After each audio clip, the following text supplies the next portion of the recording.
Conoce la ciencia desde el pensamiento crítico de los especialistas. Bienvenidos al espacio para la divulgación de la ciencia y la tecnología de la Universidad Juárez Autónoma de Tabasco, UJAT Conciencia, a través de Radio UJAT. Comenzamos.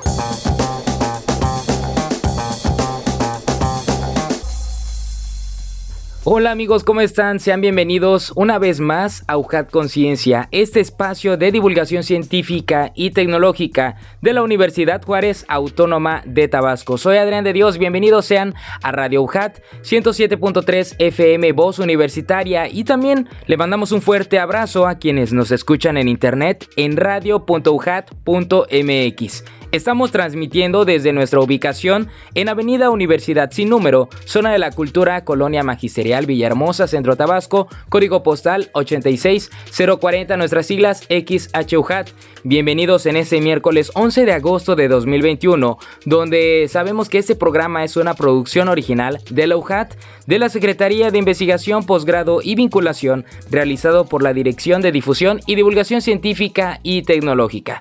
En esta ocasión le agradecemos enormemente a la División Académica de Ciencias de la Salud y por supuesto a la Dirección de Comunicación y Relaciones Públicas por el apoyo brindado en la realización de ese programa. Sean parte de nuestra comunidad y compartan sus comentarios, preguntas y demás cosas que quieran hacerlo a través de nuestras redes sociales. Búsquenos, estamos en Facebook, Twitter, Instagram y YouTube como Ciencia y Tecnología UJAT. Y por cierto, también pueden escucharnos en cualquier momento en nuestro podcast a través de Spotify, donde tenemos las últimas novedades de los proyectos de nuestros investigadores de la UJAT, pero también de otras latitudes. Antes de continuar y presentarles a nuestra invitada de esta ocasión, vamos a escuchar la siguiente información. Desarrollan neuronas artificiales a partir de iones.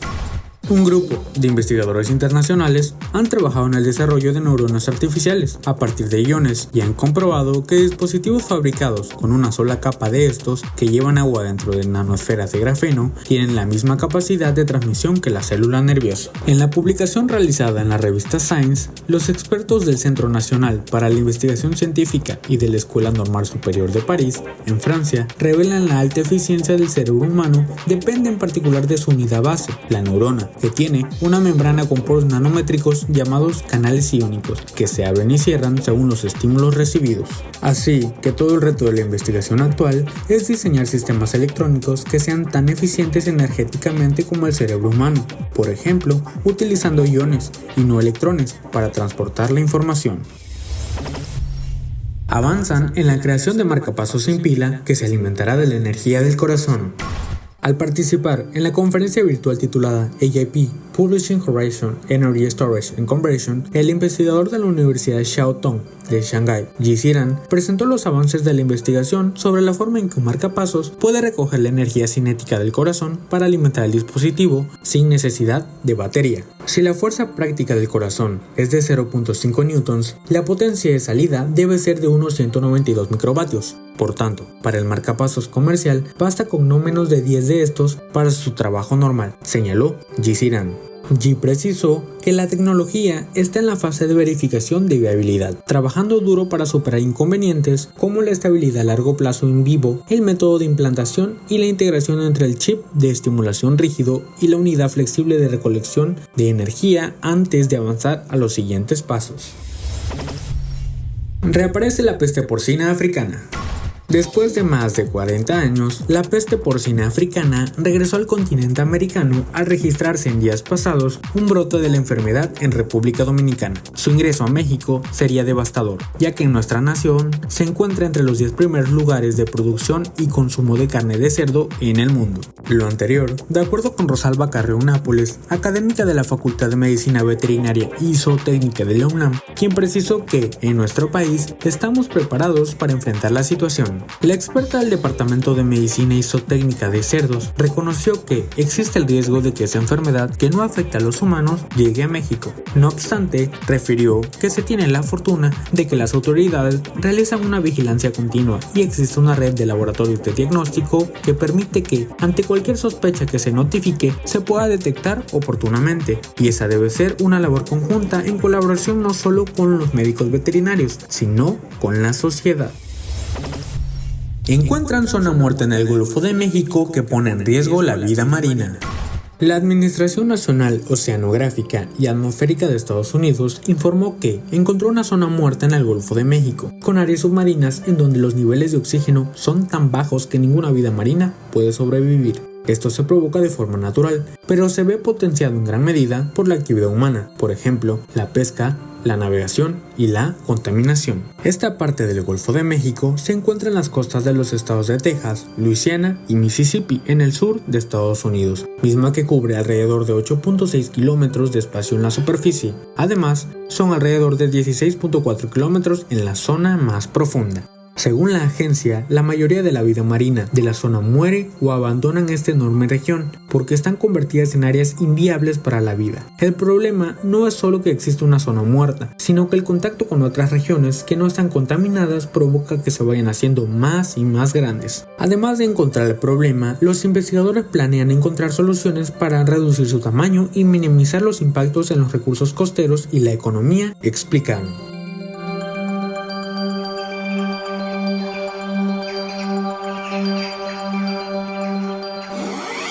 Encuentra más contenido en redes sociales. Síguenos en Facebook, Twitter y YouTube como Ciencia y Tecnología UJAT. Efemérides científicas. El 9 de agosto es el Día Internacional de las Poblaciones Indígenas.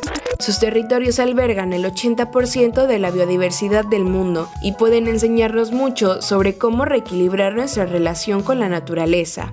El 10 de agosto de 1897 descubren la aspirina. Felix Hoffmann, farmacéutico alemán, purificó el ácido acetilsalicílico, que resultó en el descubrimiento del medicamento aspirina. En 1899 fue patentado por la empresa Bayer con el nombre Aspirin.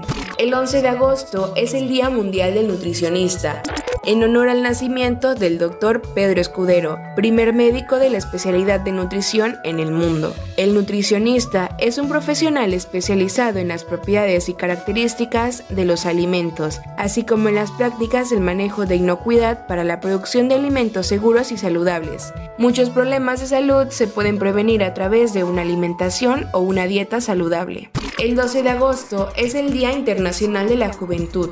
Se busca promover el papel de la juventud como parte esencial en los procesos de cambio, además de generar un espacio de conciencia sobre los desafíos y problemas a los que estos se enfrentan. El 14 de agosto de 2019, los detectores de ondas gravitacionales Virgo de Italia y LIGO de Estados Unidos identifican por primera vez la posible fusión entre un agujero negro y una estrella de neutrones, que resultó en un agujero negro de aproximadamente 25 veces la masa del Sol. Y el 15 de agosto es el Día Nacional del Cine Mexicano. El objetivo es reconocer el aporte cultural e ideológico de la producción cinematográfica nacional. Representa un reconocimiento a la relevancia del cine mexicano como expresión artística en la imagen de México y como parte esencial de la identidad nacional.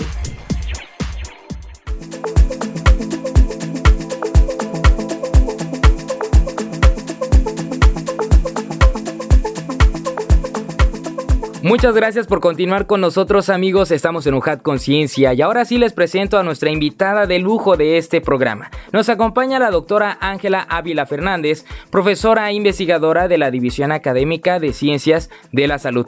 Doctora, ¿cómo le va? Qué gusto, qué gran placer tenerla en este programa. Muchas gracias, Adrián, por invitarme a tu programa. Siempre es un gusto participar con ustedes y contarles a nuestro auditorio lo que se hace en la universidad. y que es muy importante sobre todo en el quehacer científico, doctora. Les voy a platicar un poquito de la trayectoria científica y también académica de la doctora Ángela, que estudió la licenciatura en químico, farmacéutico, biólogo en la Universidad Veracruzana Zonajalapa, el doctorado en ciencias bioquímicas en el Instituto de Biotecnología de la Universidad Nacional Autónoma de México y el postdoctorado en el Departamento de Tecnología Enzimática del Instituto de Biotecnología de la UNAM, periodo en el que desarrolló el proyecto Desarrollo de Procesos para la Diversificación y Aprovechamiento Integral del Agave en el estado de Morelos. La doctora Ávila ha recibido diversos reconocimientos, como ser investigador nacional nivel 1 desde 2018, miembro del Registro Nacional de Evaluadores Acreditados,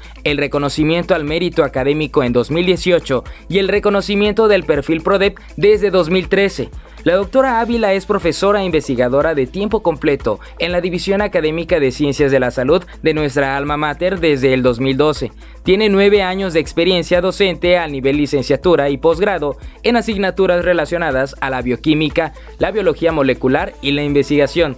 Asimismo, ha dirigido 8 tesis de licenciatura, 3 de maestría y 1 de doctorado. Ha participado como miembro de la Comisión Institucional de Investigación, miembro de la Comisión Institucional de Posgrado y como coordinadora de doctorado de Ciencias Biomédicas de nuestra universidad de 2015 al 2020. La doctora Ángela también ha logrado la publicación de 9 artículos en revistas indizadas a JCR, 1 en revista arbitrada, 2 en revistas CONACYT y 3 capítulos de libro. Sobre la divulgación científica y por supuesto también la difusión de esta ciencia, ha impartido diversas pláticas de divulgación sobre la capacidad prebiótica del agave, la microbiota intestinal y las bifidobacterias, así como sus mecanismos de asimilación de los prebióticos. Así que, doctora, nos da muchísimo gusto tenerla aquí con nosotros porque vamos a platicar sobre este tema, interacción entre fructanas y bifidobacterias, del proyecto efecto de la región N-terminal de la B-fructofuranosidasas bifidobacterianas en las propiedades bioquímicas de estas enzimas y en su interacción con el sustrato. Doctora y auditorio, por supuesto, antes de poder platicar con usted, vamos a escuchar esta información. Interacción entre fructanas y bifidobacterias. Las bifidobacterias son un grupo de bacterias que regularmente viven en los intestinos, pero pueden ser cultivadas fuera del cuerpo y se pueden tomar por vía oral como suplemento o medicamento. Se utilizan principalmente para tratar la diarrea, el estreñimiento, para prevenir problemas digestivos y muchas otras condiciones. Ya que los estudios científicos han demostrado que las bifidobacterias que forman parte de la microbiota del colon proporcionan beneficios a la salud humana, han sido clasificados como organismos prebióticos y por ello se pueden añadir cepas específicas de estas bacterias a la población de microbios sanos en el intestino para mantener y mejorar su acción. Cabe mencionar que las bifidobacterias se alimentan de azúcares específicos de la dieta como las fructanas y para ello producen enzimas de tipo B fructofuranosidasa que las hidrolizan para utilizarlas como fuente de carbono para su crecimiento. Así, en 2016 se identificó una B-fructofuranosidasa que posee propiedades y características estructurales que la diferencian de las demás y se le denominó tipo A. Dicha enzima tiene la capacidad de hidrolizar fructanas de estructura compleja, así como las fructanas de agave. De comprobarse que esta capacidad es exclusiva de las cepas que contienen B-fructofuranosidasas tipo A, la identificación de este tipo de enzimas en diversas cepas de bifidobacterias permitirá, en un futuro, seleccionar cepas que en combinación con fructanas específicas puedan ser estudiadas en mezclas simbióticas para evaluar si aportan mayores beneficios a la salud.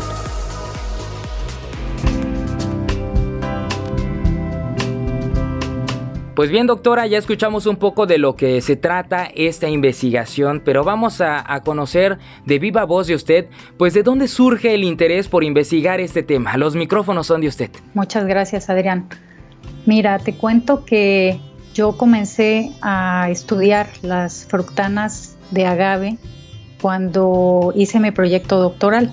Entonces estamos hablando de 2005, más o menos.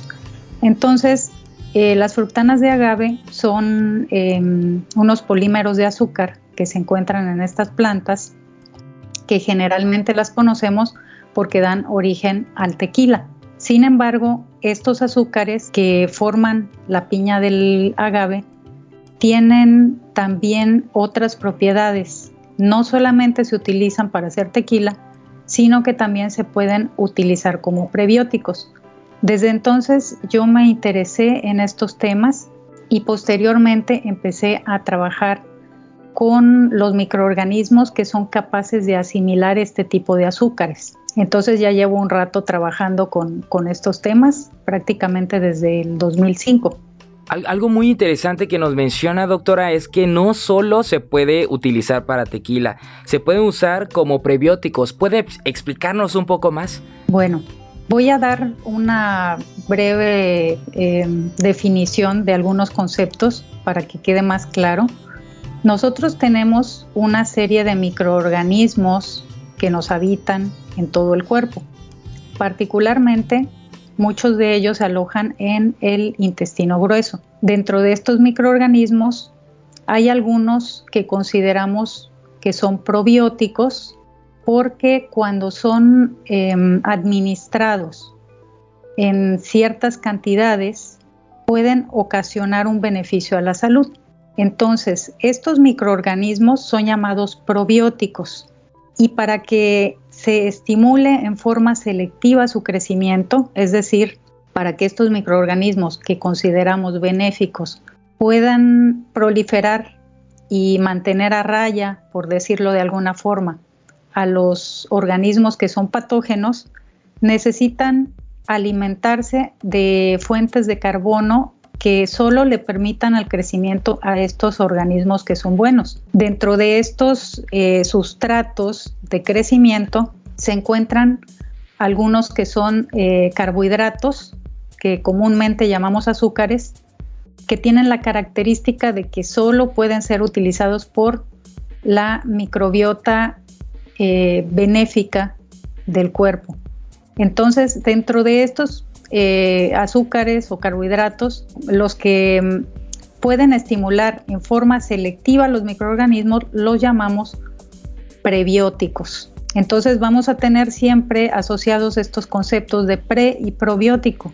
El probiótico se refiere a los microorganismos y el prebiótico se refiere a estos azúcares o a diferentes moléculas que van a estimular su crecimiento en forma selectiva. Tiene que trabajar en conjunto, ¿no? Y eso es bastante interesante, como usted nos plantea desde un principio, desde la piña del agave, ¿no? Así es, dentro de estos azúcares se encuentran las fructanas de agave, pero no son los únicos azúcares que son prebióticos.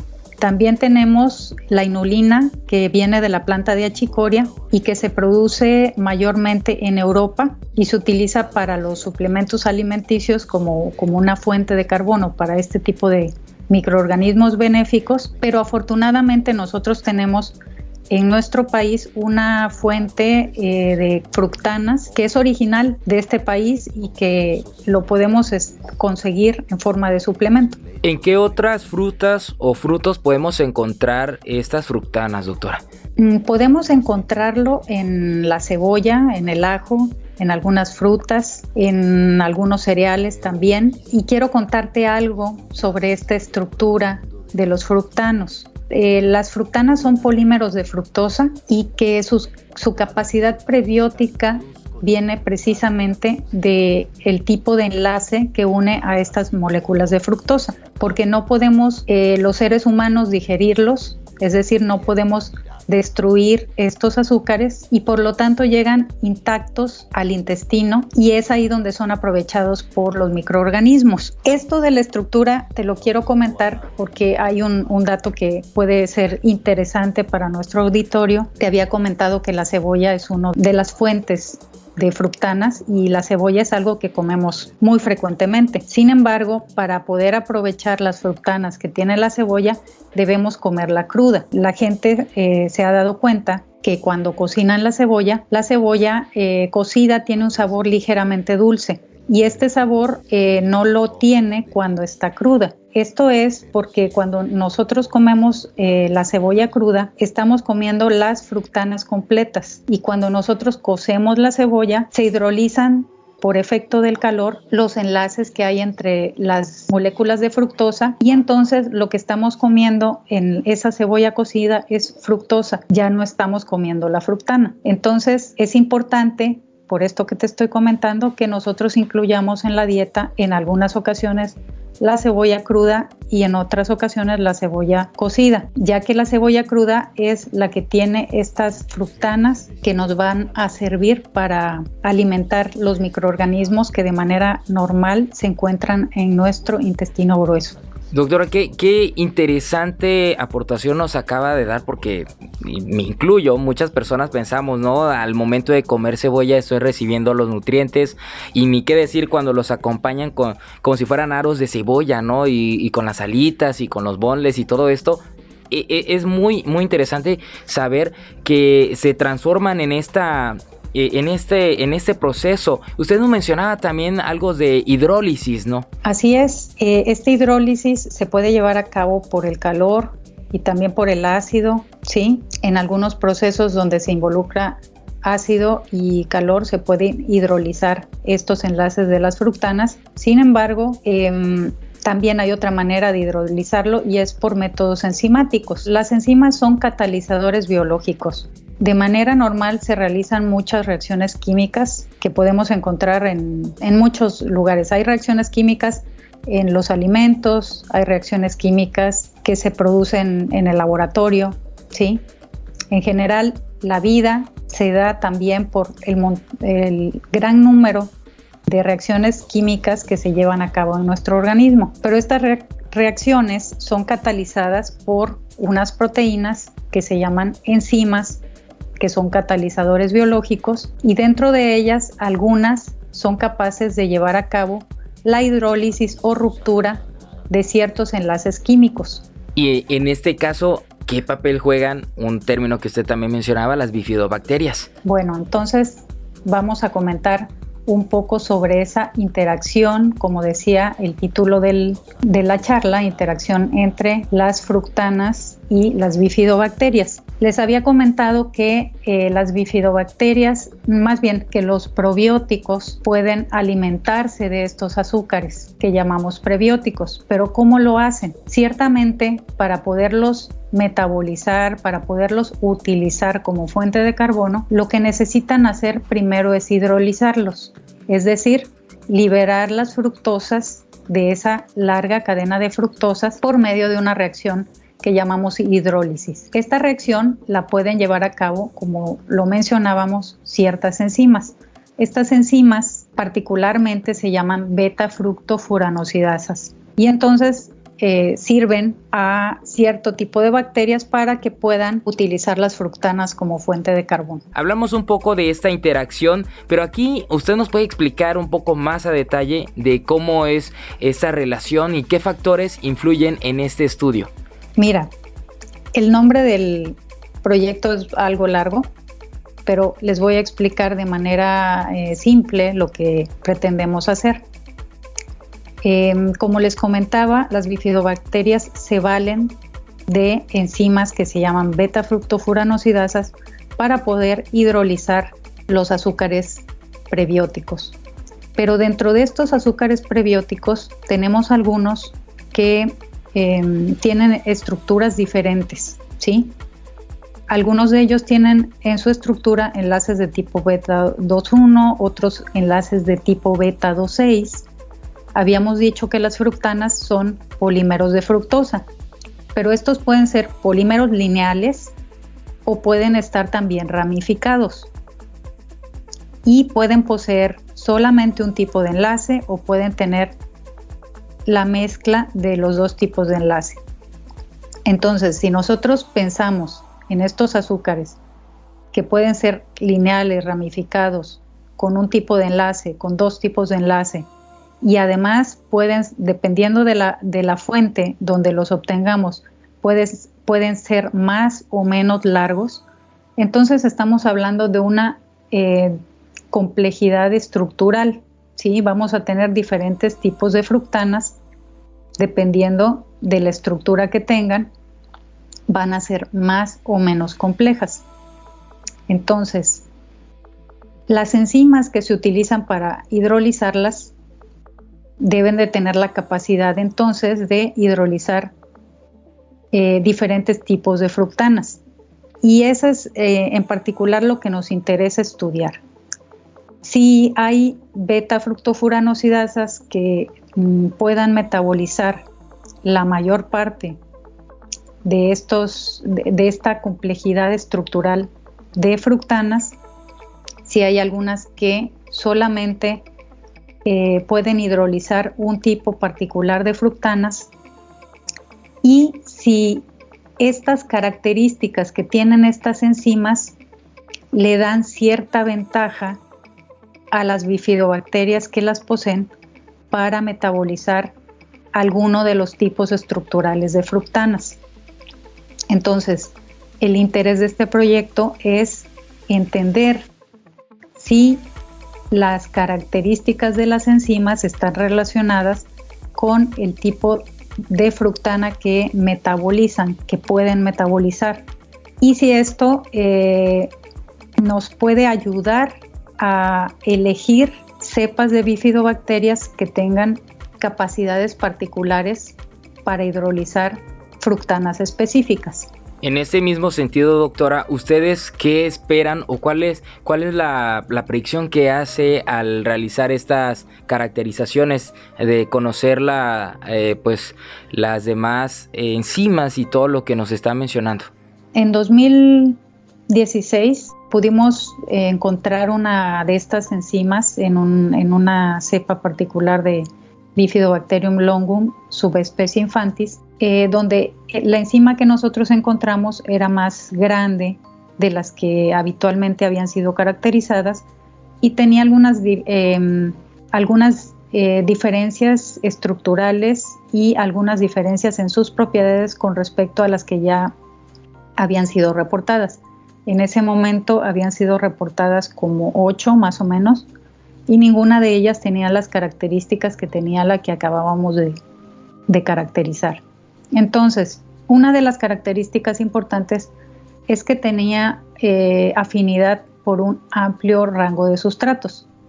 Como les mencionaba, tenemos fructanas que por su tipo de enlace podemos clasificar como inulinas y como levanas. Tenemos algunas que son fructanas mezcladas, dentro de las cuales tenemos a la fructana de agave, porque posee los dos tipos de enlace en su estructura. Y también teníamos, en ese momento contábamos con algunas inulinas y levanas de cadena larga provenientes de bacterias. Entonces se caracterizó esa enzima y nos dimos cuenta que era capaz de hidrolizar prácticamente todos los sustratos. En ese momento, las caracterizaciones que se habían hecho de enzimas similares en algunos casos mostraban que no tenían acción, por ejemplo, sobre levana, y en algunos casos también consideraban que no había hidrólisis de inulinas de cadena larga. Sin embargo, la enzima que nosotros acabábamos de caracterizar sí tenía actividad sobre estos sustratos. Entonces, decidimos nombrar a esta enzima como de tipo A, y la siguiente pregunta que nos hacíamos era, ¿será la única enzima con estas características? ¿Será que las otras que han sido caracterizadas, que tenían estructuralmente eran un poco diferentes? ¿Será que esas verdaderamente no tienen la capacidad de hidrolizar todos los tipos de fructanas? Y entonces, ¿qué pasa con aquellas cepas que poseen una o la otra? Sus capacidades sobre el metabolismo de diferentes fructanas son diferentes. Entonces, para podernos contestar estas preguntas, decidimos caracterizar varias enzimas de tipo beta-fructofuranosidas. Algunas de ellas tenían las características de las enzimas que ya habían sido reportadas, y la idea de este proyecto era también caracterizar otras que fueran similares a la que habíamos reportado en 2016. Entonces, una de las sorpresas que nos llevamos es que las otras enzimas que habían sido reportadas y que habían reportado que no tenían actividad sobre inulina y sobre levana, nos dimos cuenta que las que caracterizamos nosotros con esas similitudes estructurales también tenían esa capacidad. Entonces, ¿por qué encontramos estos resultados diferentes? Es muy probable que en los ensayos que hicieron con las otras enzimas que ya habían sido reportadas, no se contara con una amplia variedad de sustratos para probarlas. Ese era uno de los puntos. Y la otra cuestión era las condiciones en las que habían sido probadas. En muchos casos las reacciones duraban periodos muy cortos de tiempo, y la realidad es que nosotros logramos ver la hidrólisis de fructanas complejas, pero a tiempos largos de reacción. Entonces, esto ya nos decía que tanto las fructanas de tipo A como las fructanas de tipo B, que eran las que ya habían sido caracterizadas, sí tenían la actividad sobre diferentes tipos de fructanas, ¿sí? Sin embargo, lo que no sabemos es si estas enzimas, las de tipo A y las de tipo B, se encontraban en todas las bifidobacterias, si solamente se encontraba una de ellas, ¿sí? Y si el hecho de que tuvieran una o la otra, independientemente de lo que sucedía in vitro, si el hecho de que la cepa tuviera la de tipo A o la de tipo B le daba ciertas ventajas a la cepa con respecto a su capacidad para asimilar fructanas. Entonces, parte del proyecto lo estamos dedicando a probar la actividad de estas cepas sobre diferentes fructanas. No nada más al estudio de las enzimas in vitro, sino también a tratar de entender qué es lo que está pasando con las cepas de bifidobacterias que poseen uno de los tipos de beta-fructofuranosidas o el otro. Es muy interesante lo que nos plantea, doctora, y también usted nos comentaba desde un principio que se busca, ¿no?, el poder encontrar aportes a la salud desde el principio de los prebióticos y probióticos, que son parte fundamental para el desarrollo de nuestros organismos, ¿no? Y ahorita regresamos con más, auditorio. Esto es UJAT Conciencia. Chispas científicas. Las bebidas y los alimentos fermentados han sido de gran importancia en la vida diaria de los grupos indígenas de México desde la época prehispánica hasta la actualidad. Este tipo de alimentos son aquellos que en una etapa esencial de su procesamiento hubo un crecimiento de microorganismos. Entre las bebidas y los alimentos fermentados autóctonos más importantes de México no alcohólicos y de origen prehispánico es el pozol, un alimento tradicional de origen maya, que forma parte de la alimentación básica de muchos grupos étnicos del sureste de México.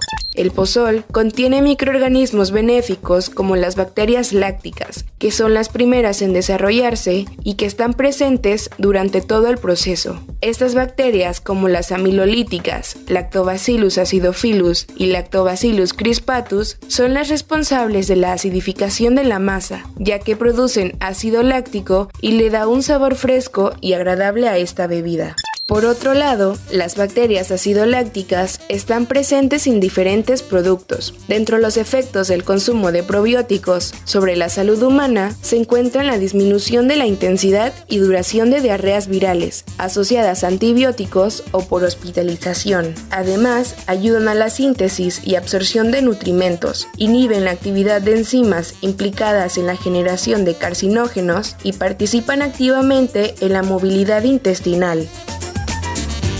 Y nos quedábamos pensando y platicando antes de entrar nuevamente a los micrófonos, pues esta parte que la doctora nos compartía de esa identificación que ellos esperan seleccionar estas cepas que en combinación con fructanas específicas puedan ser estudiadas en mezclas simbióticas para evaluar si aportan mayores beneficios a la salud. ¿Cómo está eso, doctora? Platíquenos más.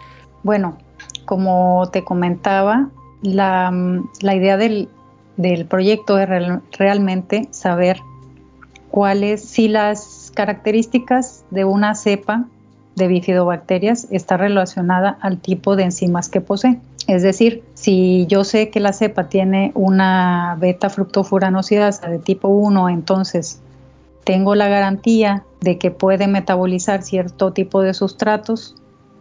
¿Y por qué nos interesa saber esto? Existen ciertos suplementos alimenticios a los cuales llamamos simbióticos que poseen una mezcla de probióticos y prebióticos. Esto tiene la finalidad de que el producto garantice y maximice el efecto benéfico de las bacterias que posee, ¿sí? Porque como comentábamos desde el principio, si nosotros le damos sustratos que favorecen el crecimiento selectivo de estas bacterias, entonces nos vamos a asegurar que tengan alimento con el cual puedan crecer y que proliferen, y de esta manera podemos obtener sus beneficios. Entonces, nosotros podemos mezclar diferentes tipos de bacterias con diferentes tipos de azúcares y probablemente no vayamos a lo mejor ese organismo no es capaz de metabolizar ese azúcar que nosotros estamos mezclando, ¿sí? Entonces, la intención de este proyecto es, desde una base científica, poder seleccionar cepas de bifidobacterias que ya sepamos que pueden utilizar, por ejemplo, la fructana de agave como sustrato, para poder entonces desarrollar ensayos en los cuales podamos probar la eficiencia probiótica que puedan tener estas mezclas, ¿sí? Pero haciendo esta selección de microorganismos y sustratos con una perspectiva más racional, ¿sí? Derivada de un conocimiento de las características estructurales de sus enzimas y de las capacidades que tienen de metabolizar azúcares específicos. Entonces, este proyecto es un proyecto de ciencia básica donde necesitamos primero entender estas interacciones para en un futuro poder proponer mezclas de cepas específicas y de azúcares específicos que puedan ser probadas para ver si pueden favorecer o beneficiar nuestra salud de alguna forma. Y bueno, este es un proyecto de ciencia básica apoyado por el Consejo Nacional de Ciencia y Tecnología, y que lleven a cabo algo muy interesante que escuchamos ahora, un crecimiento selectivo.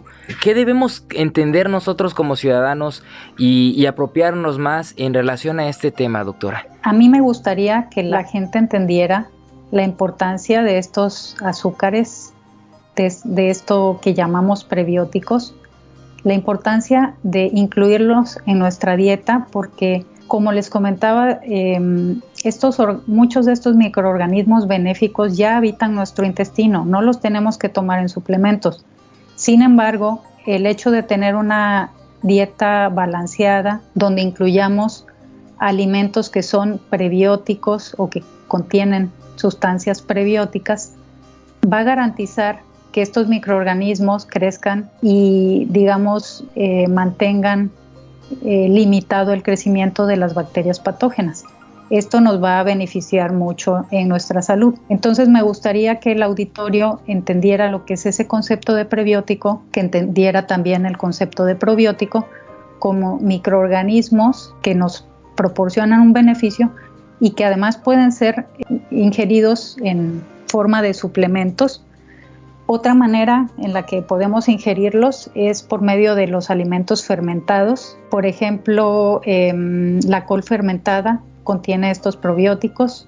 También el yogur casero, porque sabemos que podemos comprar yogur en el supermercado, pero no el proceso por el cual se desarrolla este yogur no es el tradicional, y en el tradicional se incluye para la fermentación una serie de lactobacterias que también tienen capacidad como probiótico. Y también otro alimento fermentado que es muy tabasqueño, pues es el pozol, que muchas veces la gente ya no quiere tomarlo fermentado y realmente nos aporta beneficios a la salud. Entonces, sí me gustaría que nuestro auditorio entendiera estos conceptos y entendiera por qué la importancia de incluir alimentos fermentados en nuestra alimentación, así como alimentos que puedan contener sustancias prebióticas. Y pensando en ese mismo sentido, doctora, cuando logren encontrar estas enzimas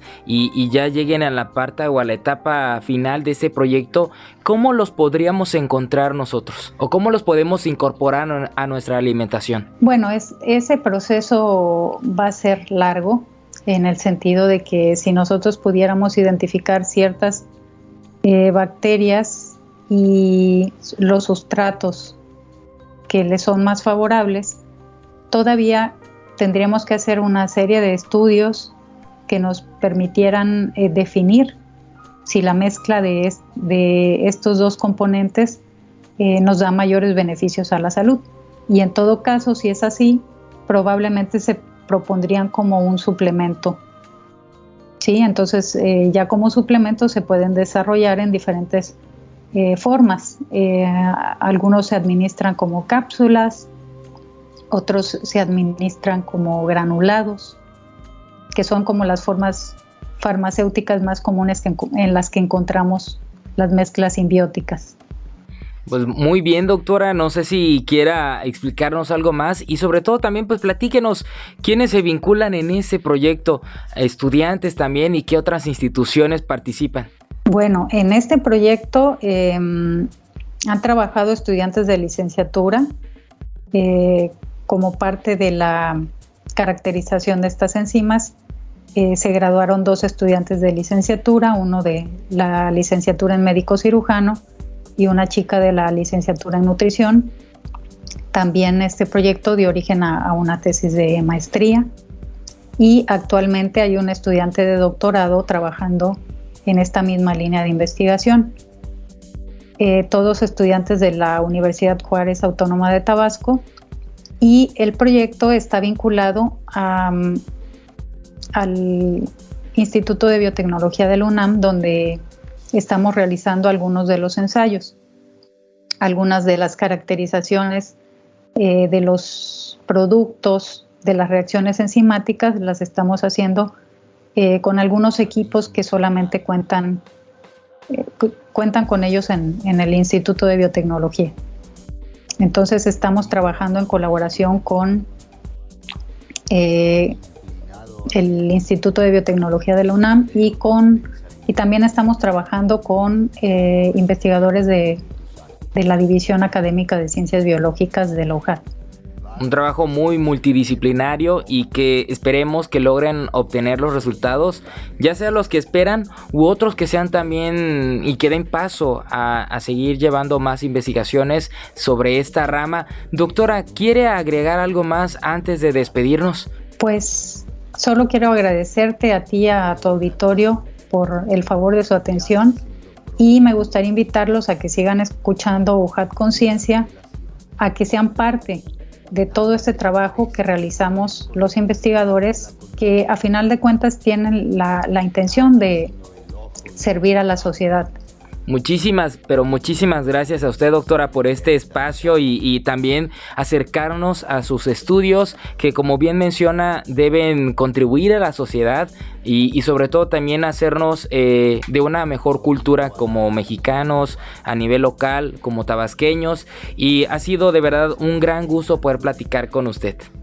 Y bueno, auditorio, muchísimas gracias a ustedes, porque por ustedes es que hacemos este programa, y les recuerdo que nuestra invitada de esta ocasión fue la doctora Ángela Ávila Fernández, profesora investigadora de la División Académica de Ciencias de la Salud, y platicamos sobre este tema: interacción entre fructanas y bifidobacterias, del proyecto Efecto de la región N-terminal de las B fructofuranosidasas bifidobacterianas en las propiedades bioquímicas de estas enzimas y en su interacción con el sustrato.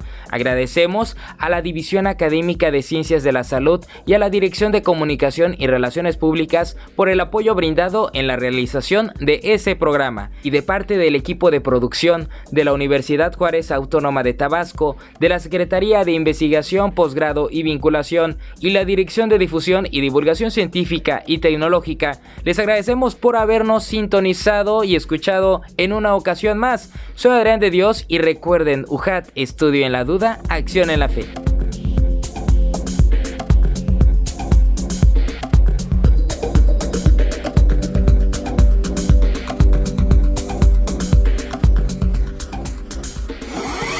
Encuentra más contenido en redes sociales. Síguenos en Facebook, Twitter y YouTube como Ciencia y Tecnología UJAT. Esto fue una producción de la Secretaría de Investigación, Posgrado y Vinculación con el Centro de Comunicación y Radio UJAT. Los esperamos en la siguiente emisión en UJAT Conciencia.